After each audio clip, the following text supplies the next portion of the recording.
Garry Peterson, the Guess Who, straight off the stage. Gary had that deal.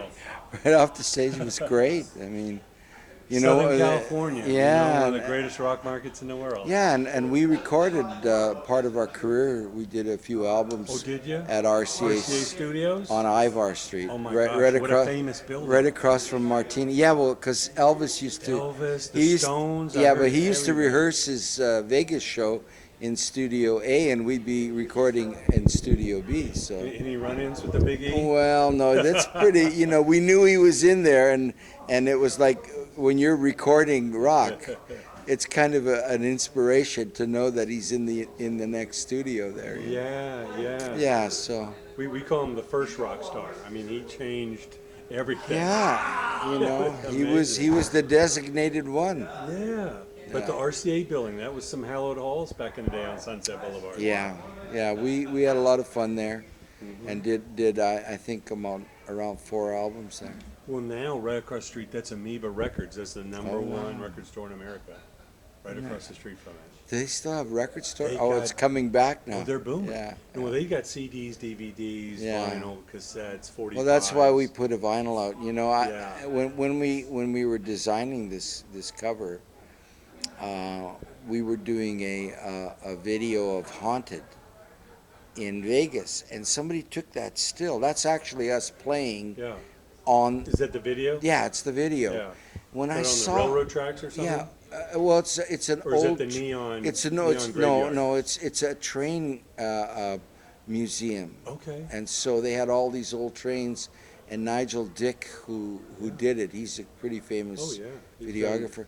He's done everybody, and so he wanted to do this there. And when I saw the still shot, I said, "This looks like when I used to look at the Ventures and the Champs playing their instruments on the album cover." And really, that's how we got our pop culture delivered to us by records, record covers. We could see what kind of clothes were they wearing, what kind of instruments were they playing. Yeah, and so radio, we waited for the new songs to come out. That's why Playing on the Radio was written, That was how we, unlike today where you have the internet and you have, the video generation to deliver that pop culture. We had nothing but printed word and the radio. Yeah, AM radio. Yeah. It's hard to imagine these days that AM radio was the top 40. And then FM too. Yeah, well, FM obviously came in and sounded play better. the album cuts. But AM back in the 60s, that was it. That was the top 40, Now, when we talk about Clap for the Wolfman, actually, he was broadcasting at Tijuana, and they could buck the FCC rules by having, it's like those stations started with X. ZZ Top has a song called "Heard It on the X" because in Texas you would get those big stations. Well, and what would happen is when it's cold, like 40 below zero, airwaves, the radio waves travel a long distance. So we used to get KAAY in Little Rock. We used to get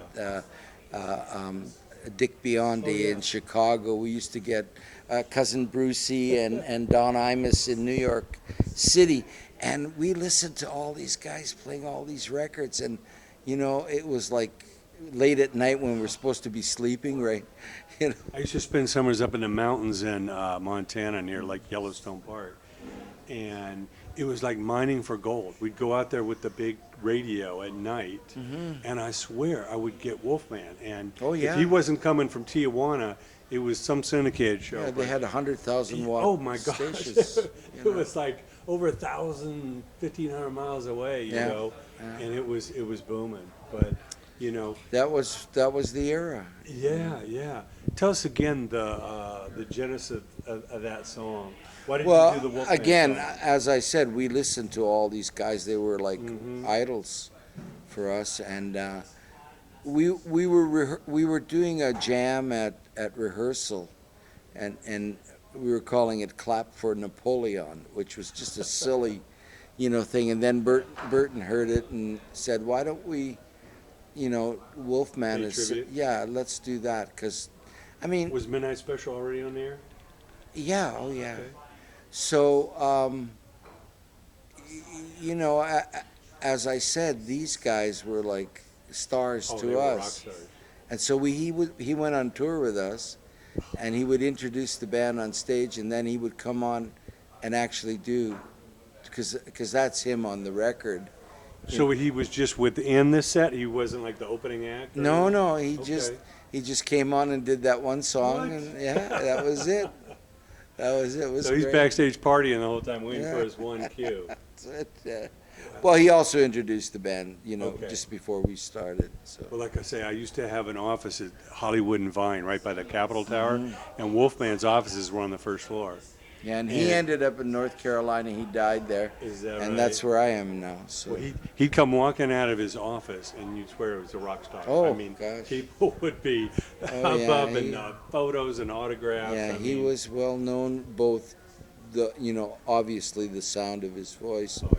but also his physical appearance. I mean, we miss that having those Yeah. characters on radio. It's so Well, it's an era computerized. it's an era that we'll never have again Yeah. because, and I don't want to say it's better or it's different. We have delivery system for. Look at how much music has been saved Yeah. by downloads. Yeah. Before you used to have to go to record shows to find some of the things that are being played on the air. So Yeah. there's both a good side to it, You always gotta look and at we the good miss side. and we miss the but what we miss is the beginning Oh, yeah. of pop music, Beginning FM and radio. it can never begin again. The mom and pop record Yeah, stores. yeah. I mean, I used to go to the equivalent of the drugstore to get the first 45s, Woolworths and that will Kresge never and happen all again. that. For 59 cents, you could have the latest hit.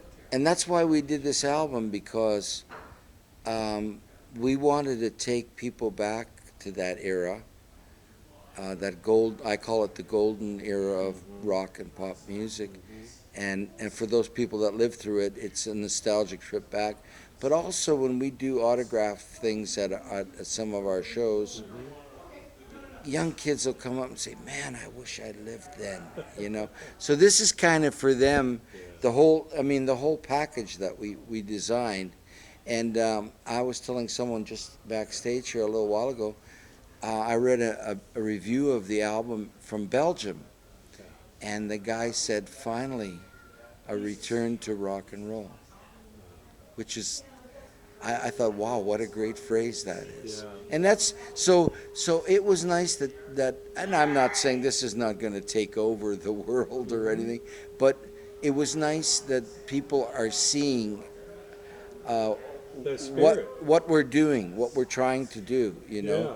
Well, anything that's going to remind you of Right. your favorite times growing up. Yeah. I mean, we couldn't wait on And a it Friday was- night to and it- watch. yeah, and in a Midnight lot- special or And in in a lot of concert. ways, it was a more innocent time Oh yeah. than where we're at now, and that's just natural because the world progresses. We've come a long way. I know there's a lot of arguments and fighting about this and that and the other thing, but don't forget, 400 years ago, the British were drawing and quartering people, and if you look up what draw, This country's not even that old. yeah, I remember in '76, our bicentennial. and we had slavery here, and there's no slavery anymore, and we're progressing, maybe not as fast as people would like, because our lifetimes are only 80 years, 90 years. History is thousands of years old, Well, that's why I love We going will. over to Europe, because Yeah. it's thousands of years Yeah. compared to We hundreds. will get there. over here. We will get there. Yeah. I have great faith in people. Yeah. Well, I know growing up in Canada, Canada supports the music, the grants, the Canadian content on broadcasts and all that. But I know the dream was to cross that border and We make did it. something happen in America. We were probably the pioneers for that. And for me, I'm a citizen of Canada and a citizen of the United States. Congratulations. And I would fight. Yeah, I'm an old person now, so I can't fight. But if somebody was threatening these two countries, I would fight for it, because I feel like Canada was like my mother. Yeah. That I was born there, and I got my values there. And the United States is where we were successful, which made us So it's like having a mother and a father, which is really a good thing. Yeah. You know? Well, it's amazing hearing the set tonight how well those songs stand up. And Well, you got a great singer, yeah, it's but interesting because what incredible and melodies. he wrote a lot of the songs. Yeah. He's a very talented guy. You know, he plays piano and yeah. But I think it's interesting that a lot of people, when they hear, how do you? I mean, These Eyes is 50 years old this year. Been playing on the radio for 50 years. It could have been a How do you Sinatra tune. It's how do you put classic. how do you put a new song up against that? Because right before that is In America in the set. Yeah. But I think people hear it and they think, gee, what album was that on? That was on. It's not on an album. It's new music, but they think, and that's what you're saying. That's the good thing. It fits in with what we've done before. Yeah. It's a blend. It's not incongruous. Where No, it's like, what the hell doesn't was stand that? out. It doesn't stand out. No, that way. it's obviously a new voice, but he captures Burton's. Well, he's hitting notes. Burton, I'm sure he can't hit. No, he can't. And that happens to Frank Sinatra. The Yeah. same thing happened to him. And so, almost everyone in this band now came and saw us and were fans of the band, which is, that's wonderful because they respect and we respect and honor the legacy of this band. But what we're about now is trying to create new legacy to add to that, not to make anybody forget the old legacy because it's there forever. We want to expand that now. Of course. And that's really what it comes down to, You can debate this and that, but a great song is really what's remembered. We talk about the one-hit wonders, but when you have a catalog, that's what we fall in love with. Our producer, Jack Richardson, he's dead now. amazing God guy. bless his soul. I've worked with his son, Garth. Yeah, Garth. Yeah. He would say to us, if the song ain't there, if the writing, if you don't, you're not going to be able to make sure the songs were there before you Yeah, booked the because studio. yeah, and he used to come and listen to the stuff, and we'd go through a pre-production for most of the albums. Later on, we didn't do so much, and we weren't that successful later on, But Now, we were doing more experimental things too. sure. So, Now, but yeah, if you don't hear the hit, it ain't there. You can't make it a hit. I mean, in that prime era, when the hits were popping, what was the process like? Were individuals bringing parts of songs in and you kick it around? Well, I mean, Randy and Burton did a lot of the writing, but people forget that Randy was only in the band for 3 albums. Yeah. Oh yeah. Kurt Winter, Greg Leske, Kurt was in for quite a few albums, Yeah. and brought in a lot of stuff. And it's a process. In those days, guys now come with finished demos to rehearsal. Okay. So you pretty well got an idea what they want in the song, but a lot of times it came in voice and guitar, piano and guitar, and the band had to create the rest, So it was kind of a different process then, and now you have with the advent of American Idol, which pushes the single artist who has a hired band. We come from the age of the groups.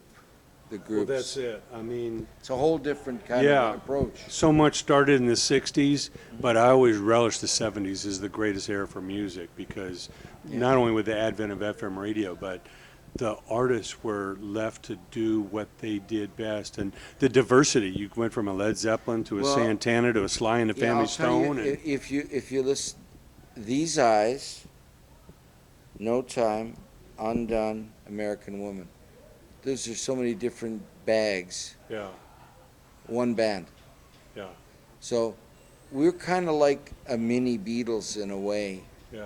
which is who are, that's really who we were modeled after. I mean, that was the biggest influence, I believe, on the Guess Who Oh, yeah. at large. So RCA said to us, when Jack Richardson took us to A&R Studios, Phil Ramone's studio in New York, he mortgaged this house because he saw something in the band. And we recorded the Wheatfield Soul album. On that album was These Eyes. And RCA signed he shopped it in New York, and I guess in LA, I'm not sure. But anyways, RCA signed the band. So we had the hit with These Eyes, and we wanted to put out No Time next, because we didn't want to be a ballad. We wanted to be a rock band, you gotta right? balance it.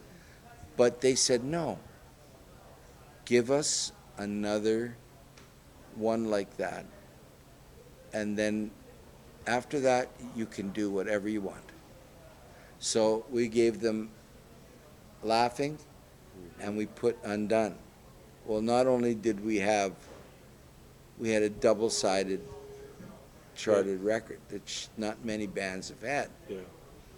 And so then after that we went No Time, and then American Woman. Now, American Woman is a special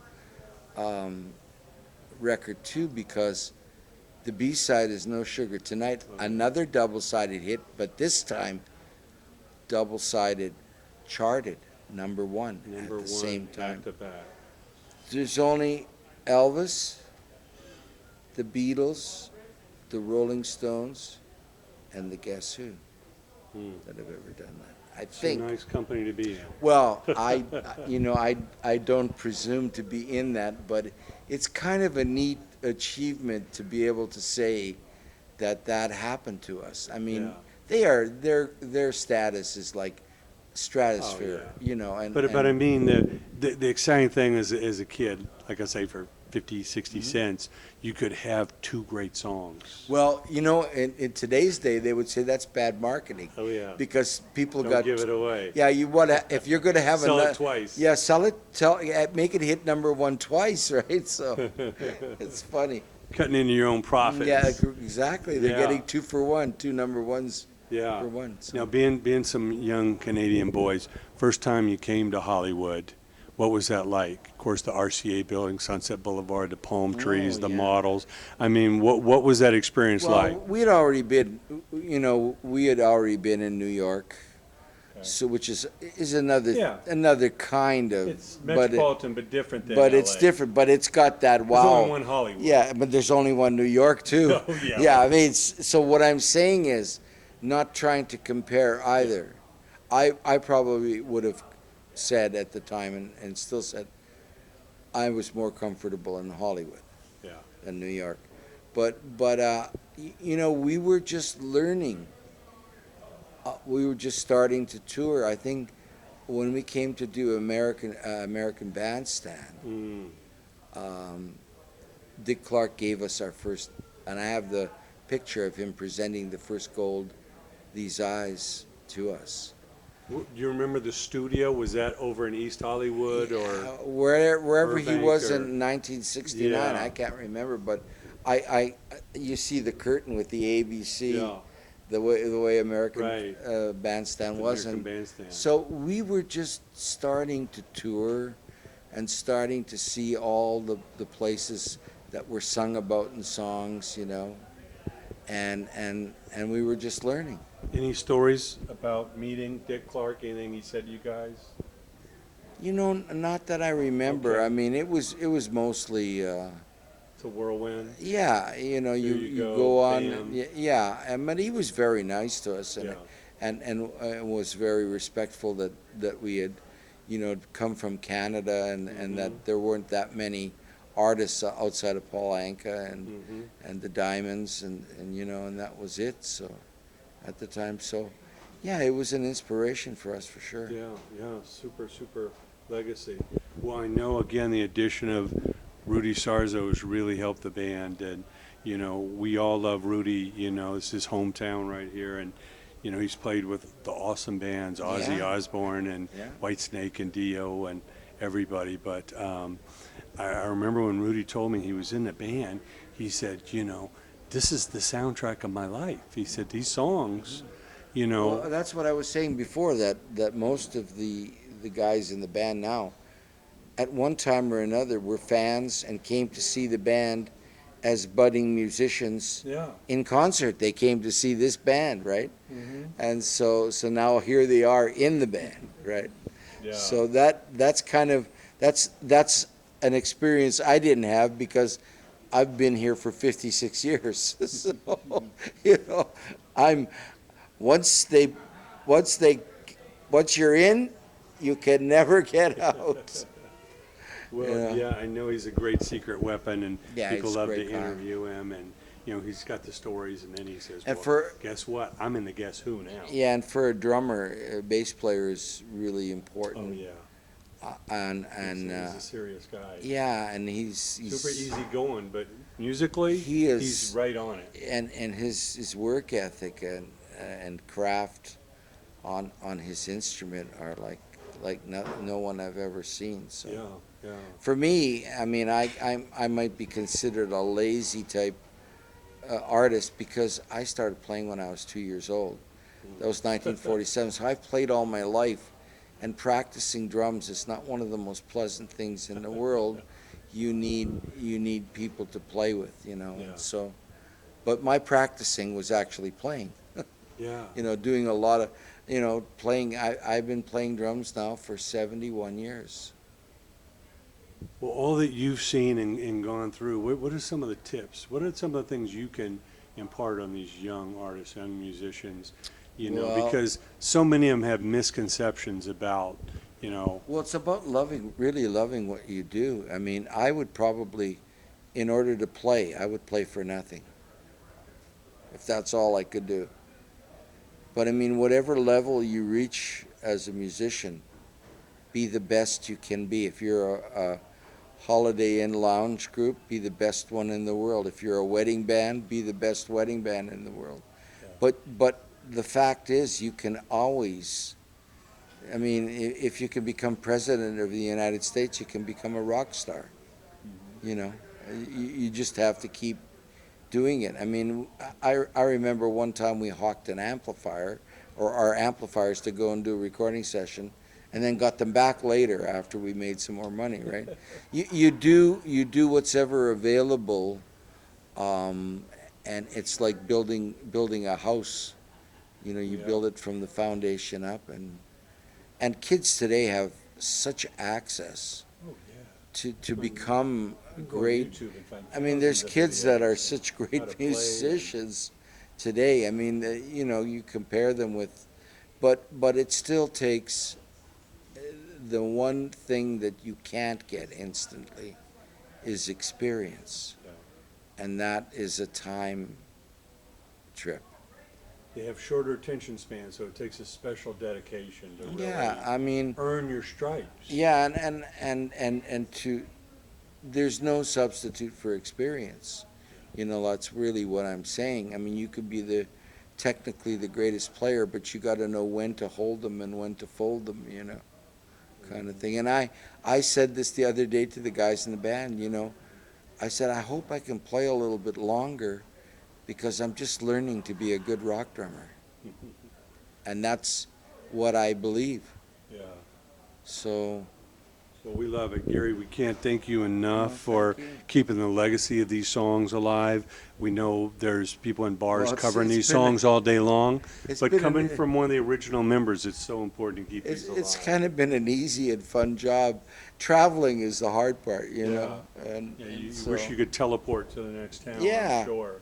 But then again, so much of the material that comes to bands is about being on the road. Talk to Willie Nelson; he'll tell you the stories. On the road, yeah. It's experiences, and you can't get them by sitting at home. You just got to figure out how to make it work for you. Right, so. right, and to try not to starve while you're doing it. It's And not a natural thing to be traveling every day. no, so I keep doing whatever you're doing. Keep doing it. Yeah.